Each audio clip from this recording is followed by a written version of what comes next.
Okay, we are live on Facebook and YouTube. Welcome, everybody. We got Jill Prescott and her partner Chris Dube in the house. This should be a very interesting hour. If you guys saw the show we did with Jill just 3 weeks ago, I'm going to put up our little intro, allow people time to come in, and allow me to share to the network.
How's it going, everybody? We got Jill Prescott and her partner Chris, and I hope I'm saying this right, Dube, in the house. I'm going to bring them up now. Let me just get all the engineering stuff done. All right, let's get them up here, Chris and Jill. All right. Wait a second. Here we go. What's happening? Hello. Hello, Chris. How are you? I'm well, Todd. How are you?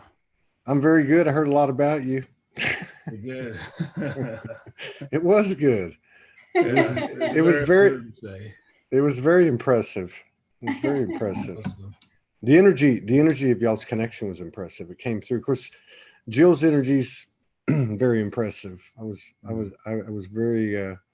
was very nice to be able to sit down with her for an hour and have just a normal, down to earth conversation about off planet things. Yeah, I listened to both of you. So. Did you? Cool. Very cool. Yeah. So, and now you're from what? You're from Zimbabwe, right? That's correct. Yeah, I'm from Zimbabwe, so just above South Africa. Yeah. Yeah. And so, how long have you been on the mainland, in the U.S.? Canada. Yeah. Oh, Canada. That's right. North America. Actually, 20. Oh yeah. Yeah, 26, 20. 27. Yeah, Wow. almost like 30 years now. I came 30, in at the end of 1990. So it's just about 30 years, 3 decades. Wow. Actually lived longer in North America than I did in Africa. Oh, is that right? I'm still very African though. So I think we're all just mutts. I think that's what's happening. That's right. I was watching videos yesterday on my day off. Well, it wasn't a totally day off, but most of the day was. And I kept watching these people, these different things I would pop in on and just watch on YouTube. And I kept thinking, God, they look like they're aliens. I mean, their ears and almost like you could see their aura and you could see each different type of cosmic ethnicity, I guess. I don't know. So I started thinking to myself, you know what? We're just all mutts. Every one of us. We're just mutts. Yeah. Especially on this planet. Is that right? Yeah. Isn't that right? I mean, yeah. Yeah. So how long ago did you guys meet? 2015, I think. Yeah. So the middle of 2015. October of 2015. October 2015. But we were communicating in touch before that, though. Yeah. Morgan and I met on September 3rd, 2015. There must have been something in the water. Right around the same time. Yeah. Yeah. And I've heard other people around the same time in the fall of 2015. So now, if I remember correctly, Jill, you were going through, you kind of did your own spiritual thing, and you did your own spiritual thing by the time you guys had met. Not that it ever ends, but I mean, you both had been already working on yourself, kind of clued in. Mhm. So was there, I mean, like, did you guys meet online or in person? Online. We were online first. Yeah. Yeah. So what was it like the first time you heard each other's voice? Did that do anything to you? It did. I think for me there was also like a deep knowing, an attraction to, almost like a sensual attraction, just to Joe's voice, and also just a longing to explore, further our relationship. It was something that was intriguing, to hold my attention for sure. Yeah. We decided to meet, and we just been on the road, the same road since then.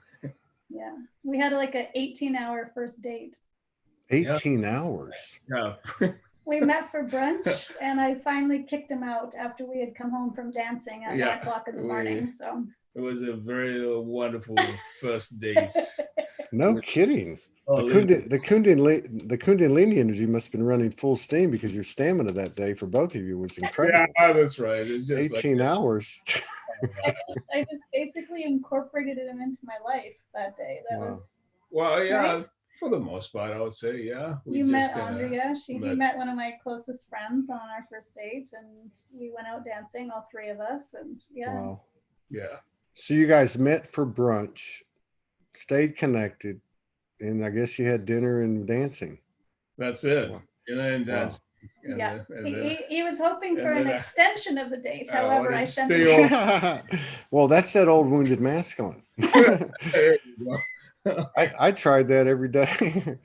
Long time. I'm just now getting rid of that. But yeah. So and so, like, when y'all came together, I mean, how long did it, like, when I met Morgan, I knew instantly. Like, I knew instantly. We had met messaging. It was 3:30 in the morning for me. We kind of merged. For her, she thought she was having a session with a client. I woke up the next morning and I said, I need to talk to you on the phone. She said, I've been doing this 15 years. I don't talk to people on the phone. I said, well, you're going to talk to me. So she said, okay. As soon as I heard her voice, I was like, I started downloading. And I told her, I don't know what is coming in, but I said, it's like you were the goddess and I was the god. Earth was created. You said, I'm going this way. I said, I'll go that way. We'll meet at the end. At the finish line, and I said, I think this is what's happening. but so for her, I think it took about 2 weeks. Sometimes she'll say, well, I did know, but I didn't want to say, but I think it took her about 2 weeks. How long before y'all were together? How long did it take? Did you know the first day in the 18 hours? I think we both knew there was something there. Yeah. And I think we both had some stuff we had to work out. Yeah. So we spent a lot of time together the first week. That's correct. I was actually on holidays that week, so we managed to, take in some events in the city. I think we went to a concert. And I think prior to that, we had both delved into some very, deep conversations about who we are, what we're about. So I think there was a high degree of transparency in terms of who we were individually as spiritual explorers and seekers. So we knew that wasn't going away. So that was sort of the backdrop and part of the attraction. So even though we met online, I had been very clear. A friend had led me to go online, finally go online on an online dating site. And even then, I just made sure that I was very, very honest in terms of who I was and the kind of relationships I was looking for. And that's what drew Jill, I think. Yeah. So I had made a commitment that I wasn't going to step into any other relationships that weren't completely transparent, where I could show up exactly as I was and who I was, and say what worked and what didn't and all of that, which, it's a really powerful way to step in. And it also causes you to have to confront a lot. Correct. Yeah. So we spent probably the first year confronting that's right. various things, and almost breaking up a couple times. And that's the baptism by fire of these new relationships. So, it's you come out of the old codependent conditioning or programming, and you get to that point. We did the same thing. We both, before we met each other, said, I'm not doing this again. Not unless it's absolutely no accommodating each other, no compromise in the soul. And both were celibate. So I'm not going to engage in sexual activity unless it's pure, And then I guess what you're describing, I've heard a lot of couples talk about it.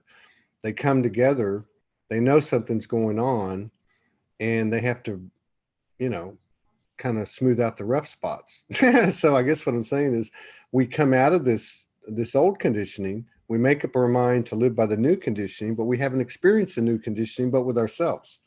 So then you have somebody comes in the door, and it's like, it's not even like a magnifying glass. It's like a cosmic telescope, and you're seeing things, and I know for us, it took me a while to start to look at everything and say, everything I'm seeing in her is about me. It's not about her. She's actually my feminine incarnated. And so what a gift. And what a rough ride. Exactly. There's a huge part of it that is to do with being mirrored by another. But in order to be mirrored properly, you have to be a true reflection of who you are. That degree of self-knowing, which was one of the big celebrations of our relationship, is I could be fully myself with everything that I do, everything that I enjoy.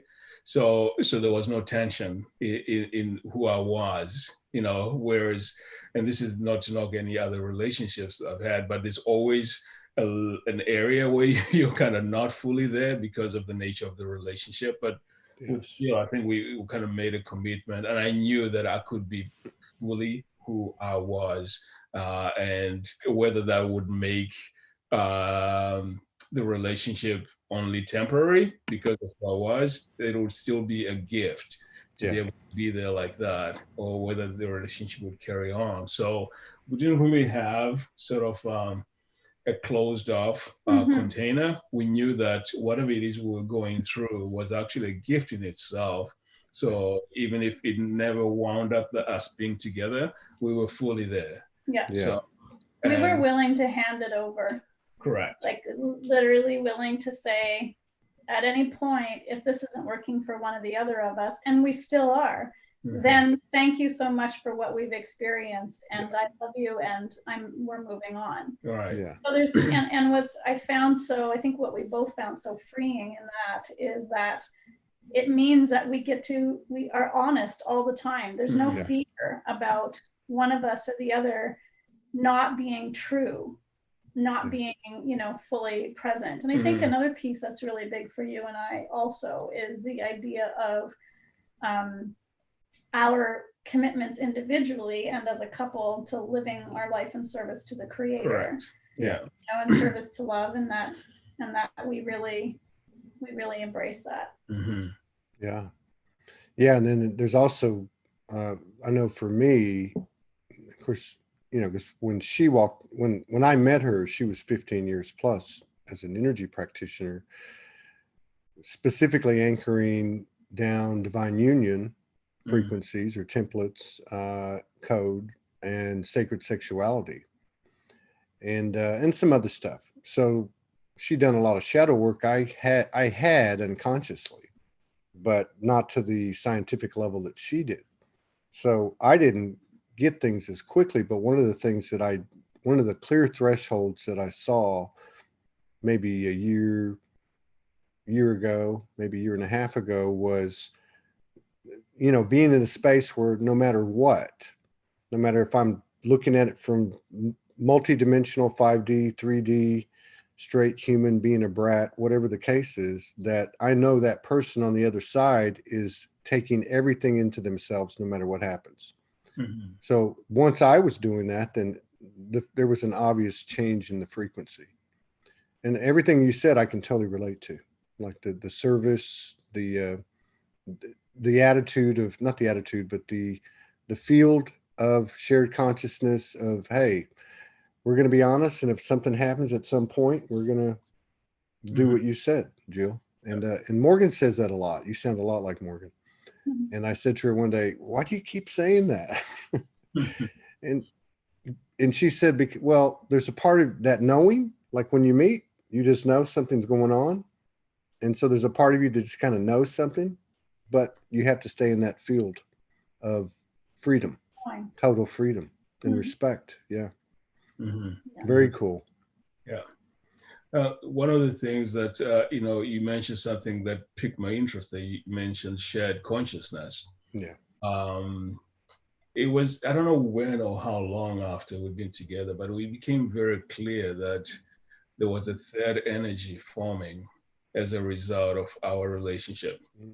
And we realized that it was actually something to do with the Creator and our commitment to the Creator. So we each had a deep commitment to the Creator. And for myself, I expressed it as the Creator manifesting through me. So I looked at my life as a container, a vessel, or a vehicle for the Creator to actually come into tactile contact with my reality as a human being. Mm-hmm. So I consciously made that a commitment to be a vehicle on the channel for the Creator's experience of what it means to be human. Mm-hmm. Yeah. So when Jill was doing the same thing, we talked about that and realized that, by us being in a relationship, we've created a third opportunity. That's right. Very unique channel, again, for the divine or the Creator to experience this unique coming together of two human beings in a relationship. And that created, it's an opportunity that got created that wasn't there before. So we called it the third energy. Yes. And we kind of were very aware and conscious that everything we experienced, including even our sexual expression, was actually a celebration of that third energy, which for us is the Creator. So, and that's still a sort of an undercurrent of our mm-hmm. relationship. Always, it's what we keep coming back to when we feel like we're getting a little off track or there's challenges or whatever. It's what we keep coming back to. It's what we lean into. Mm-hmm. It's like the foundation of peace for us. Mm-hmm. Yeah. Yeah. It's totally, absolutely 100% we align with that. I mean, you took the words right out of our mouths. The third energy is real. Mm-hmm. And there's something about these relationships that not to create any type of inferiority or superiority or separation or hierarchy or anything. It's just it's one of many templates, I guess is the way I'd put it. But one of the things about these relationships is when you think about we're moving from duality to the Trinity. And the Trinity is comprised of that third energy mm-hmm. and the other two components, which is an incarnated, two incarnated with the feminine and the masculine within themselves. And then, of course, there's a reason we're incarnated the gender we are, at this stage of the game. But anyway, I guess what I'm saying is that there's something about these relationships that I think is certainly creating the third energy, which has to do with the service. It has to do with what you beautifully explained. I mean, that's the most incredible explanation. It takes you right into the new intimacy of sacred sexuality, which is just absolutely, as you already know, totally different than anything we came from. But that third energy now has basically, partner play partners. I mean, out there in the energetic field, because there's a lot of that third energy being created from the same space the two of you are creating it from. Right. Which is incredible, because we've seen the third energy present itself as Soulology, literally. It came as a tree, a golden tree, and with golden apples. We've seen the third energy in intimacy. It's evidently to me, it's like the physical, or the fusion of the physical and the non-physical, or the non-physical manifesting in energy that we're going to see more and more and more in all parts of our lives as we make this transition. So the couples are doing big work. You know, what you're doing is huge for the collective. I think it's really important at this point too to drop in that it doesn't matter what your gender is. That's true.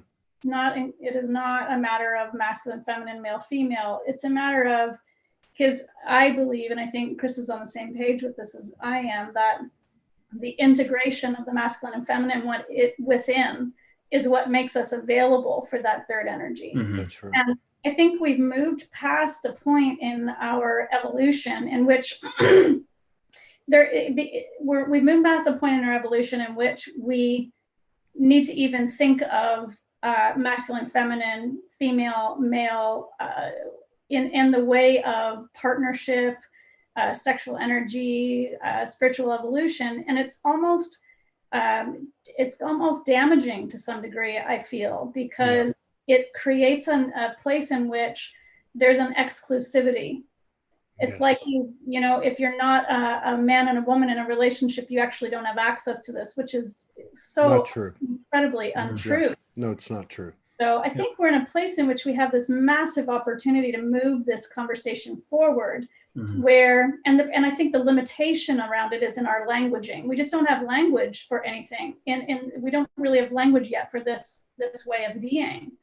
So although, you know, where we can make massive leaps and bounds is even in the imagery that we share, because often when we're talking about divine union, we show images of a male figure and a female figure, but you never see two male figures or two female figures or two transgendered or non-gendered or non-binary. It's always cis-normative. So I think that we're really on the edge of a beautiful opportunity here to crack us open beyond the conversation of divine masculine, divine feminine. Yeah, I totally agree with you. It reminds me of what we talked about earlier when you guys come together, or when a couple comes together, because you have this knowing. The knowing is the higher truth. The knowing is that God energy, that goddess energy, the third energy, whatever you want to call it.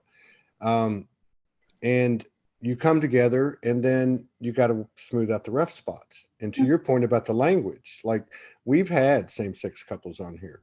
We recognize them. They're our brothers, they're our sisters, as divine. You know, we recognize them as a divine union frequency. We're talking frequency. Just in the physical world, it looks like A and B, you know, and let's face it, the last line of separation is going to be gender. Because we can do culture, country, creed, you know, we can do all that stuff. But when it gets down to, and then we're dealing with it in the physical. So to me, it's almost like, I love what you said about the language thing, because it's like, you know, like we said earlier, you get to a point where you say, I'm only going to do this. I don't know what this looks like.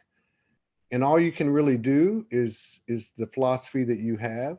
And I've said to myself many times, from the first day, this frequency is it. This is the God energy that I've experienced alone. Now I'm experiencing it with somebody, and it's either going to be as good or better than it is now with her or someone else.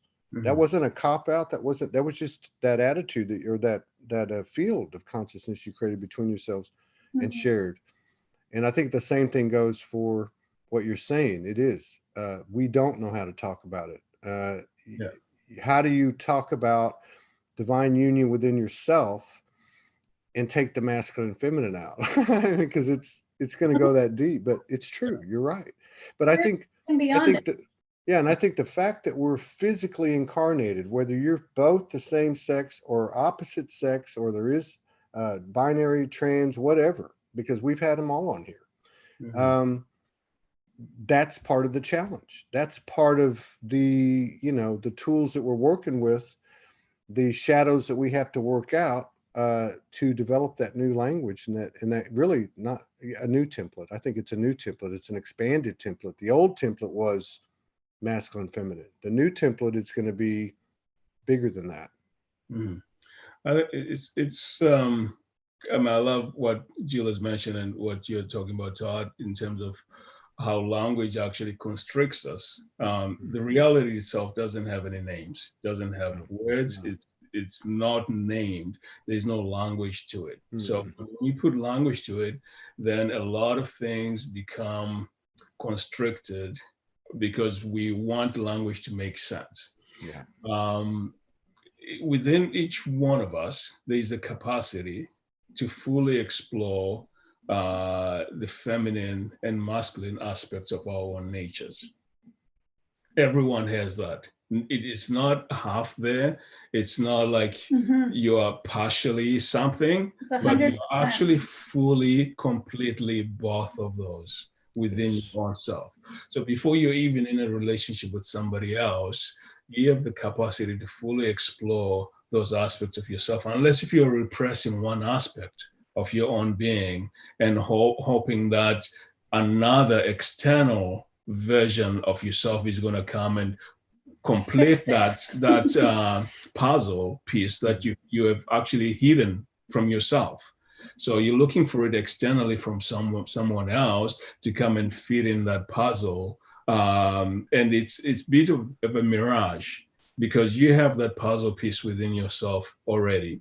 So for me, this actually is a reminder that our spiritual evolution is not subscribed by being in any kind of binary relationship, which is why whether you are a monk or anyone who is a solitary spiritual explorer can find the fullness of divine expression within themselves without ever being in a relationship physically with another person, because they have explored that within themselves.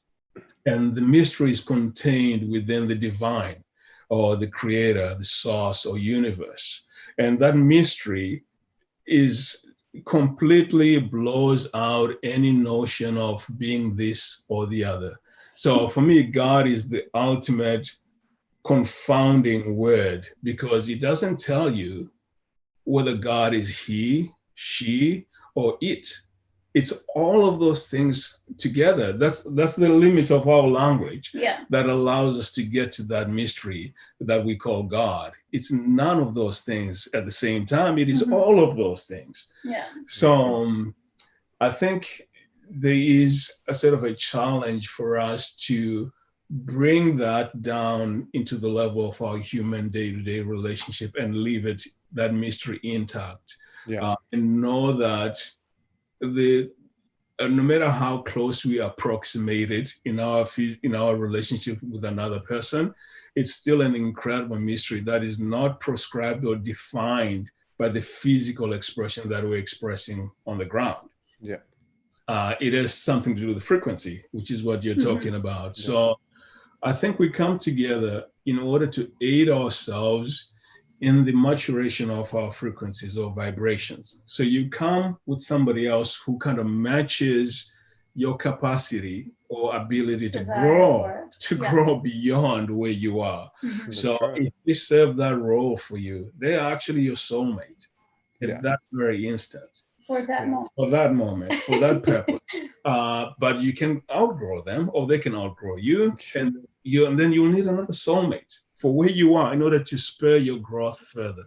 So, and I think there's also just a piece around this that I think is so important. And we talked about this earlier about how the moment that we nail language to something the way we have done so often, and so I did this as well. I spoke about the divine masculine, the divine feminine for a while, and then there's something always felt a little off. And what I realized was, I come from a religious background. I come from the church, and there's a part of me that was wanting to replace that part of myself that had walked away from that situation. I wanted to have something I could hold on to say, this is it. And now I'm not blowing in the wind anymore. And I can say, I know. But the truth of the matter is, one of the most powerful journeys we can be on, and it's a lifetime journey, is the exploration of the I don't know into the spirituality. So it does leave us feeling a little untethered at all times. And you've got to be able to be okay with that untethered piece of like, okay, this isn't working anymore. We've got to be able to reject it with there being no answer to replace it with. So if it is okay, we have outgrown as a species the idea of gender, and we've outgrown in a human form of the idea of there being some sort of a masculine, feminine, masculine, divine, masculine, divine, feminine. If we've outgrown those, are we okay just being okay with that for the time that it takes to evolve into, or to open ourselves to receive the next piece of information that's actually right there? Because I don't think there's a lot of people having this conversation at this point. No. No, that's good though. You guys are good, man. I mean, well, and I guess when I go back to what I was saying earlier, you're spurring me further with this this stream, and that is regardless of what the physical gender makeup is in the couple, the fact that it even exists, in the physical, you're two separate, right?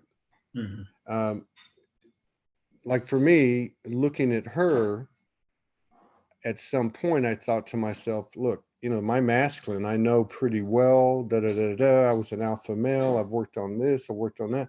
But my feminine, I could see through her. Like I started to realize that, when I said earlier, that's not her, that's me. And she had actually said the same thing to me. I didn't get it right away. But because when she first came down, she came down on a mission. She knew me well enough already to see that I had some shadows that I was unconscious about. And she came all the way from Australia. So she's not wasting any time. So I went through a boot camp for about 4 weeks. But it was a little rough. Like that period you're talking about, that 1 year period, that for us, that was probably that 4 or 5 week period. And so we really got thrown into the fire. But anyway, so one day she told me, this is how I did it.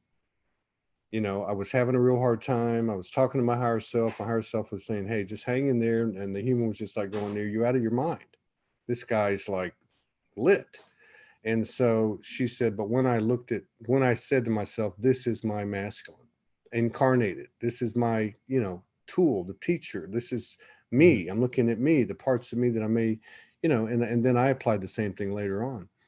So I guess what I'm saying is, even if it were the same, the fact that we're even having any difference at all, because it's an energetic thing, I mean, there is just one. And there is no exceptions to that. So I think this is what we're doing. I think we're developing the expanded templates through pure love consciousness, through pure freedom, and all the things that love. Well, here we go with the words again, right? And we're going to break down these barriers. I guess is what I'm saying. Each piece brings a piece of that puzzle. Yeah, and go ahead. Yeah, there is definitely an aspect of anchoring divine through those relationships that we have.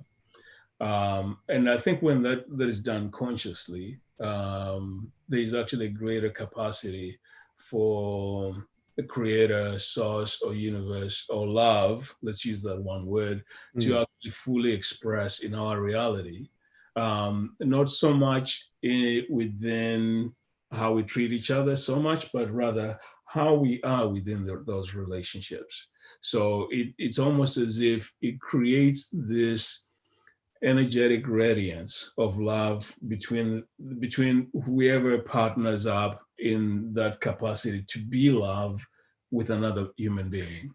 Yeah. And that is what we are kind of transforming. So I keep hearing you talking about anchoring the codes and anchoring the frequency on the planet. That's actually what we are doing. And it can be done on an individual basis, but there is something, well, just like another anything. layer, well, because when two come together. Yeah, and I think that has to do with just scientifically, you see it in science as well. One thing on its own can multiply on its own. But the moment that it splits and there's two, that multiplication goes much faster.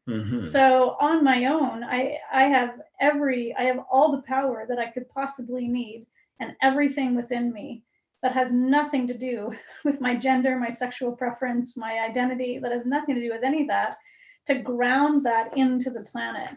And then whether and I don't think it's any less or any greater in a partnership than it is it can happen in a family, it can happen in a close friendship, it can happen whether there's any sexual relationship or not. I don't think there's any necessarily difference in what's available to it. I think what you said is so important. We actually made a conscious decision to be available for more of that energy to come through. Correct. Between us. And I could do the same thing, really, I believe, with a friend. Yeah, I like that. And so it's like, again, here we go with the words. We're talking about the mainline stream coming. We're talking about the you, me, we, and it, you know. And so I love what you're saying too, because like if I go back to the example about how this, Morgan didn't just show me my feminine, an incarnation that I created in my experience, that frequency that came to me, what I needed, but also masculine. And I'm sure the same goes for me. You know, it is not just the gender, it's a frequency. We're talking about something that's familiar, that we know, the same knowing that I knew when I met her and y'all knew when you met. I guess another way to say it would be the individual that you're talking about, even you, Jill, as you said, I have everything I need. I have everything I need. You have everything you need. Morgan has everything she needs. That's all contained. There is no, like you said, no, it has nothing to do with gender, has nothing to do with anything. But then you have this other person, and then you make that contract, and it's like, okay, let me ask you this way. So now you can serve self, you can serve the relationship, or you can serve the third energy. Right. Which the individual who's out there, the monk, is serving the third energy. The relationship that's non-romantic, it could even be a pet, what we call a pet. Here we go with the words again. Another soul that's in an animal body and an old person that lived together for 15 years. So it's that third energy that I think is being kind of, I don't know if it's being anchored, but a lot of stuff's being anchored. Then the two come together. This third energy is now being morphed up, you know, like cosmic steroids. Like, this is the opportunity that we have. And you're right, it can be generated in other ways, but Jill too, like you said about the scientific thing, and we've seen that math and we've received that information. I'm sure you have too.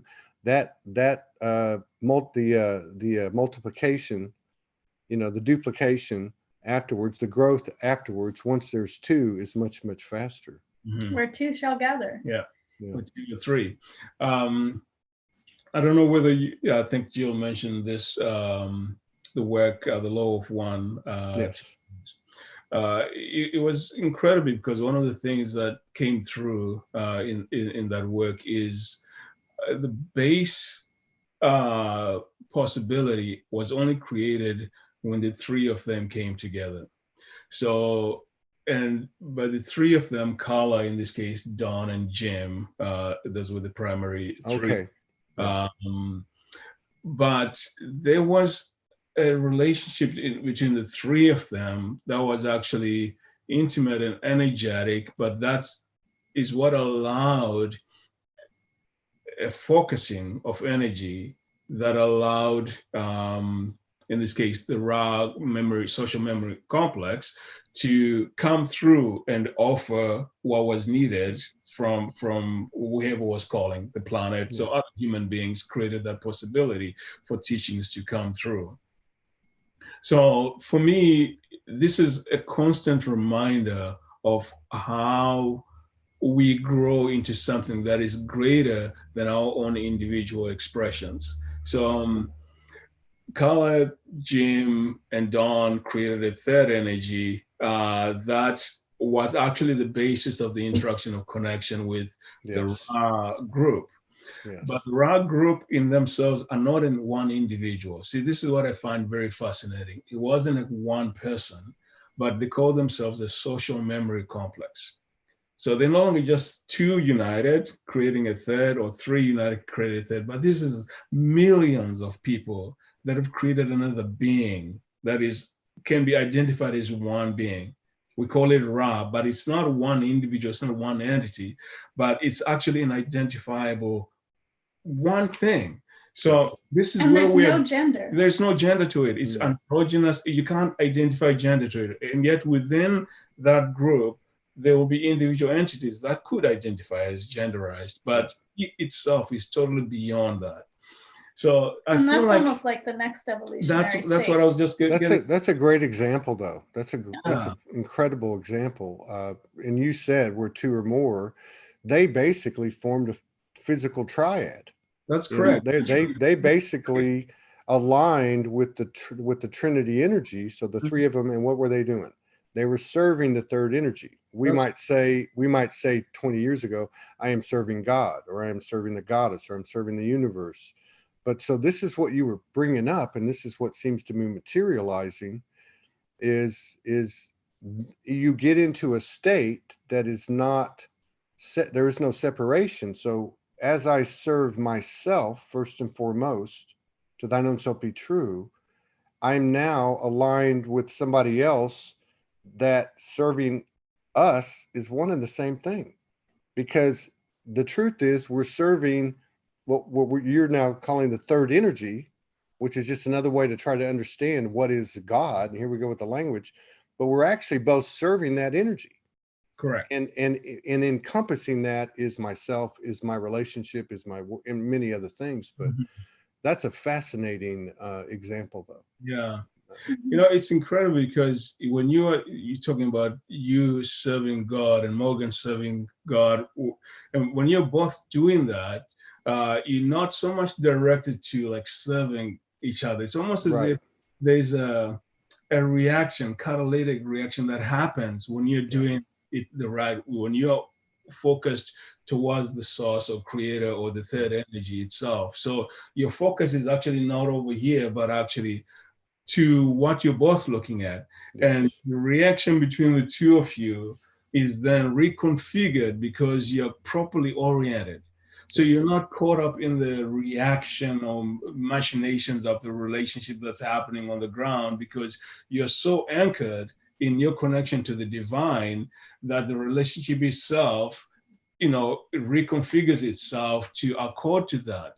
It's when you drop out of conscious connection with the divine and start looking at the other person. That's when, oh, she's like that. Oh, no, she's not perfect. And whatever it is that triggers you've lost your focus. It's another great example, though. You're the great exemplar. I don't George Bush isms, exemplar, but because you're talking about a frequency, and you're talking about. I love what you said about when you're both doing it, that it's not that you're not watching the relationship at that old level, but basically you said what it reorganizes.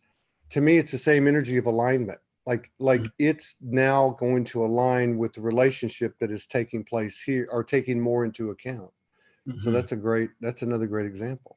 And then the piece to add to that, I think, is that it doesn't take away from the human aspects of our relationship either. So it doesn't negate or even ask for or want to take us out of the human relationship that we have and dealing with the stuff that comes up in our humanity. Because it's more, I know you keep looking up like it's there, but for me, it's like a foundation. Correct. It's the foundation that we get to play in as two human beings. Yeah. You know, to be in that. And so every time something comes up for me anyways, and I think that you would agree with this, where I'm like looking at you like, what the hell's the matter with this guy? Or you've done something wrong, or whatever it is, there's an opportunity for me to pause and actually there is an opportunity for evolution right in that second. right there in front of me. Yeah. So because we have this commitment to being on board with the evolution of humanity, this next vibrational existence that's available to us, we actually require that humanness. We require that like push and pull, and in order to see what's in the human, the realm of our humanity that can evolve us again. You know, so for sure. And still very human, intentionally very human. Grounded. Absolutely. The human is the hero. I mean, it's like, I love what you said about the foundation, because then I picture a pyramid. Because that's what I was trying to say, you know, you encompass more, and I was looking up here, but really it's upside down, because you're building a broader and broader foundation. Right. Like in this space and time, if you go up to the pyramid, it's almost like the human aspect, the gift and the mission is the top, you know, so it's upside down. So the all encompassing is it's a foundational level, which is what we're doing, and we're all expanding that foundation. I love that. Y'all are both good exemplars. I think that we have been looking up for something in an attempt to relieve ourselves from our human suffering. And yet, if we look down for it, it grounds us into the planet, and we start to remember that we're surrounded by it. There's no need to look out here to go beyond what we can see, to be in the energy of the divine. All right. Yeah, and the upside down pyramid, you know, just draws out that capacity that you can start in a narrow place where you are. It's actually, again, this is such a mystical symbol in itself. Yes. It's also the Vulva, but it's also the Divine Mother. But it's also an indication of evolution, the evolution of humanity. You know, with the coming together of these two hands, but it creates a greater cup, or a capacity, the chalice, that allows encompassing of the whole human family. So this is what we're being called to right now. And one of the things that Jill and I have discussed a lot about what's happening with us right now is the opportunity that we are being presented to see our connection as beyond the physical. So right now, a lot of us are physically separated from other human beings for whatever reason that we're going through.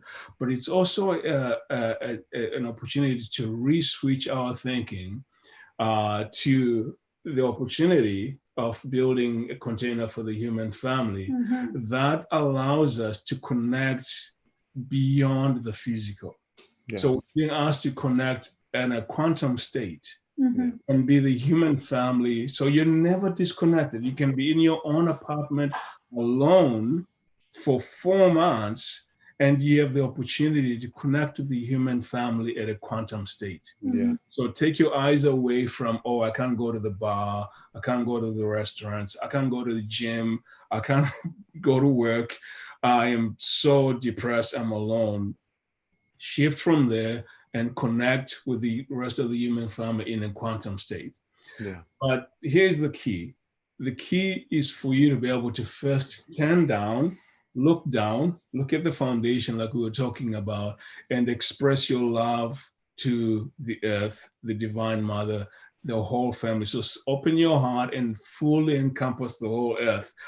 Send love to the earth. And by doing that, you find the key to be able to connect in a quantum state with every other human being that is doing the same thing.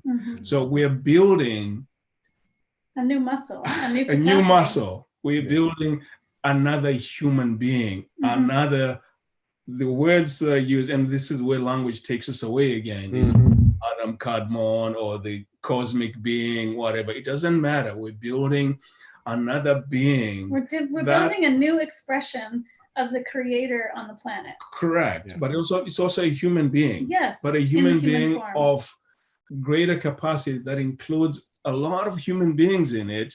That's right. But it's one human being. And that human being is the one that can shift our reality. That's the third energy.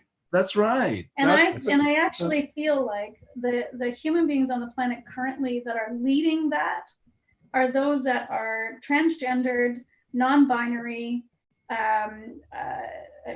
all of that, because there is something that's going on that has arrived on the planet in these forms that says you must stop looking at it this way if you want to see.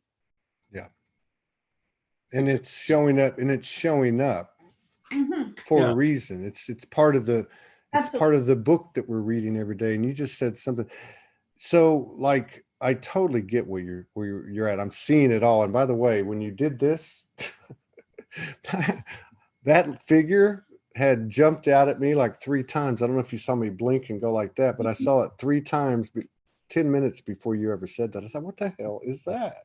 Now I understand what it is. So I remember when we moved into what we thought was going to be our long-term home in Hawaii, this little loft apartment. The first night we got there was a roomie book. You know, why is it showing up? No different than what you said. Like everything is like the same kind of patterns, right? So I opened it up. You open up a book and just start reading, see what it was like.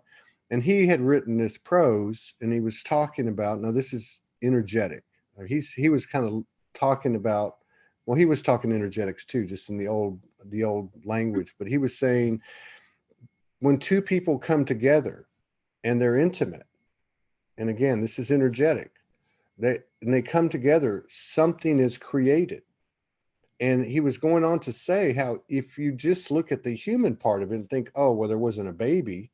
He said, no. When they come together, there is an energy created across all dimensions, all timelines. So don't think there's not. That's what I love about your example, because this new human is being created. And that's exactly what it is, because and the reason that's what it is because without the human, it wouldn't be created. So the human is the composite of that foundation, comes into this thing, is at the top of the pyramid, being supported by everything they remember and don't. And they create this third energy that's not necessarily going to have a physicality, right? And it's not being like created up here, like, oh, now we're going to support the third energy. No, it's actually the foundation. It just got bigger, right? So I love that. You guys are the best exemplars in 2,000 shows I've ever had. We like our analogies. No, this Morgan just put a note up here.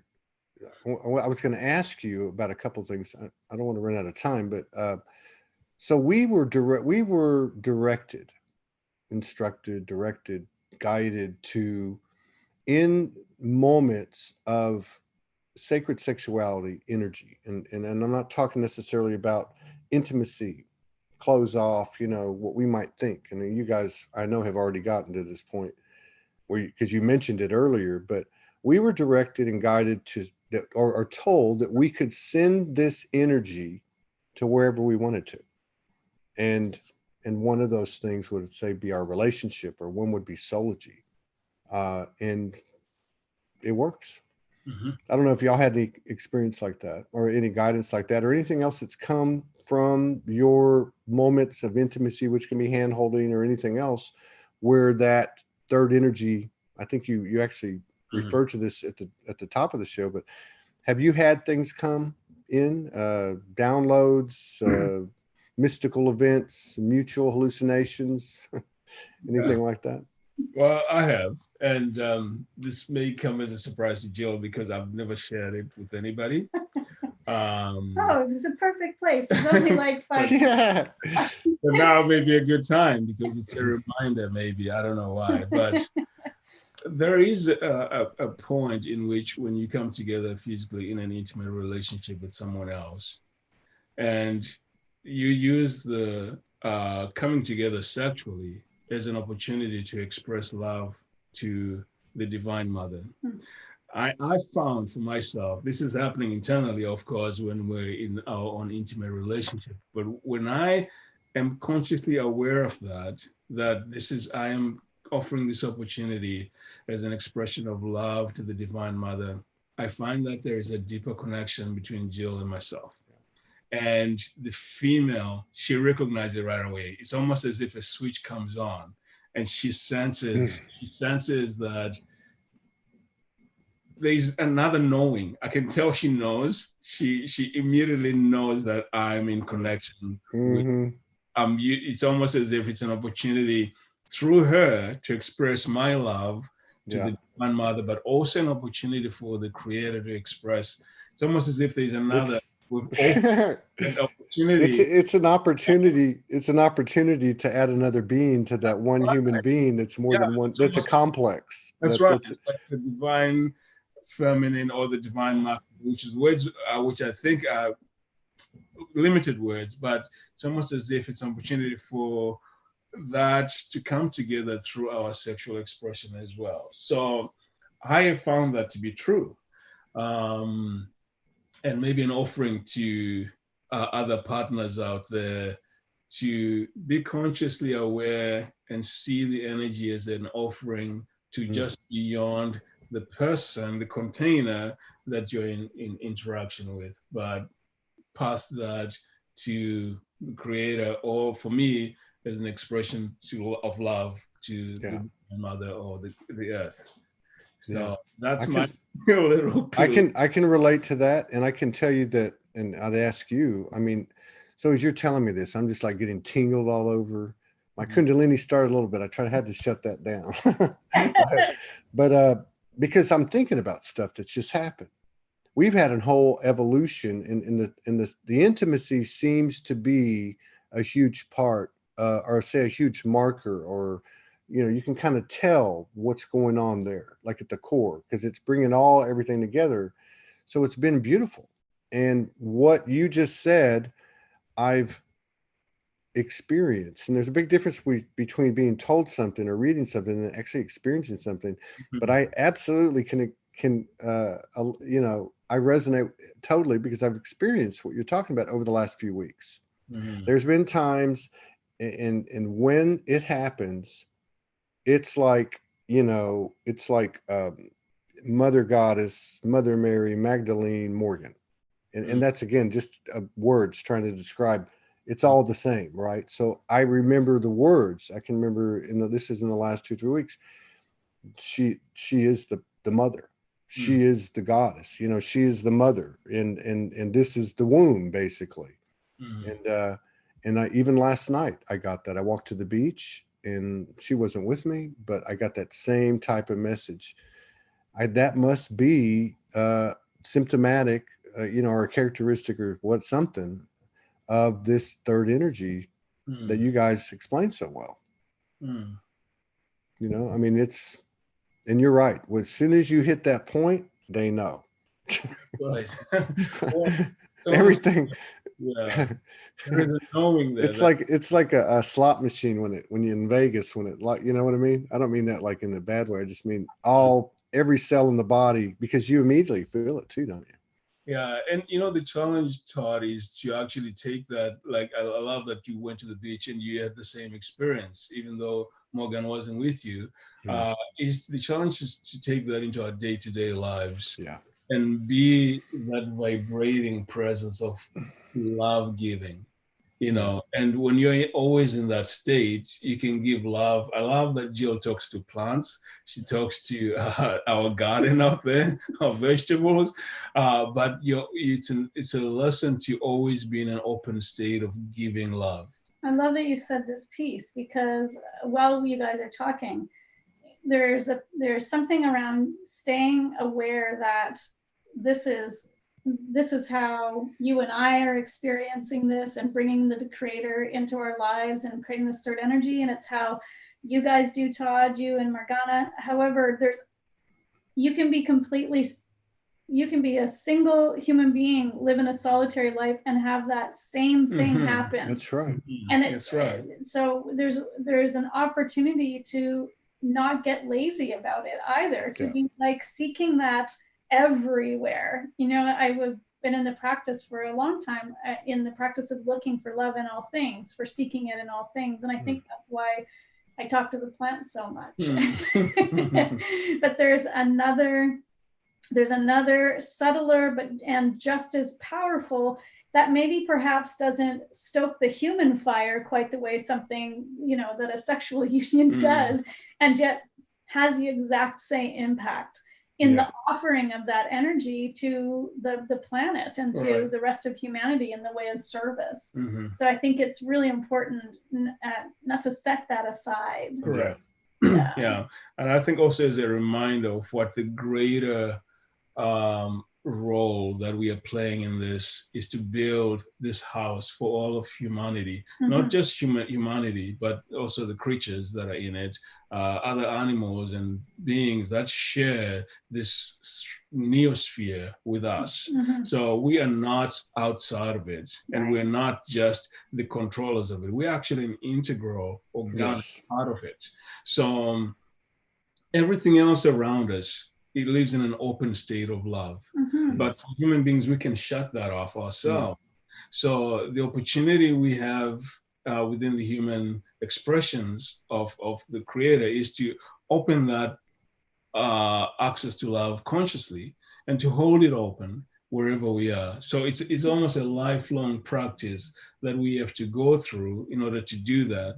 And that's the foundation. And that foundation will then allow us to build another house in which all creatures no longer live in states of fear, including human beings, because now we have open hearts that give love and that also receive love. So without judgment and also without the need to see this house. We know it's there. So we need to almost like we're being invited to not abandon our humanity, but to take it along with us and see the beyondness. Accentuated by walking through, and Jill said at the top of the show about the relationship, something about, in other words, you go into this other space and you leave all this behind, and you actually enhance the human, but you don't get to know what's on the other side, kind of thing. I watched a bunch of stuff yesterday. Like I said, it's mostly a day off, and so I watched it's called Close Encounters of the Fifth Kind by Dr. Stephen Greer. I don't usually watch a movie that long, but I had seen an interview and I thought it was pretty good. It just came out. But the reason I liked it is because it talked a lot about quantum and consciousness, right? It talked a lot about that stuff. It talked about the human. It wasn't so much, it was about, his protocol for contacting star family and this and that, but there was a lot in there. So there was two things that really jumped out. And as I'm talking to you, I feel like, oh, that's it. And again, the language, I can't quite make the connection, but I know it means something. So one of them is a test that they did. And in the test, they had like a tent, and they put a light in the center of the tent that was operated by a computer that had a random, arbitrary, just a random system of it pointing its light in one of the four corners. Now, in one of the four corners, they put up a plant. Now, it's a totally dark tent, and the only place it's going to get light, it's going to be random, is going to be one corner at a time. And what they found was that the corner where the plant was got more light.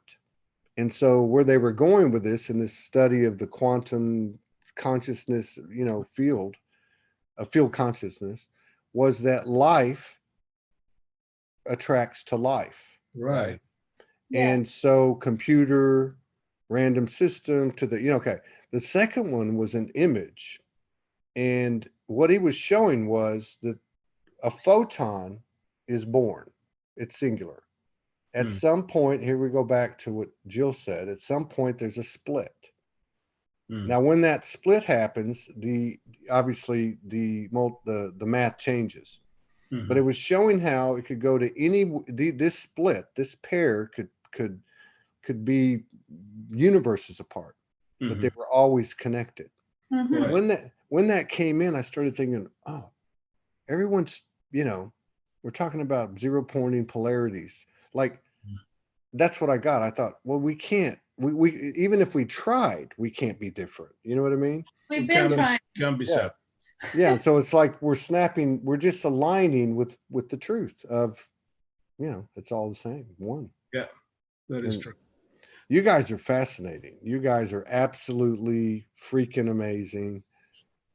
I mean, I don't know what to say. I'm very honored to have you both on. I'd love to have you both on and collaborate again, you know, throughout the year if you're open to it, because yeah, the world needs to be, you know, become familiar with your frequency that you carry, the both of you individually and together. So I just want to say it was a very good experience for me, and I'm honored to be a part of it. And yeah, thank you. Yeah, I appreciate that, Todd. You know, it's all around us. You know, it's not exclusive to any one human being. That's the invitation. True. Yeah. The moment's change of sight and heart to connect to what's already there. Yeah. Thank you very much, Todd. Yeah. Yeah, I'll reach out. You guys take care. Thank you so much.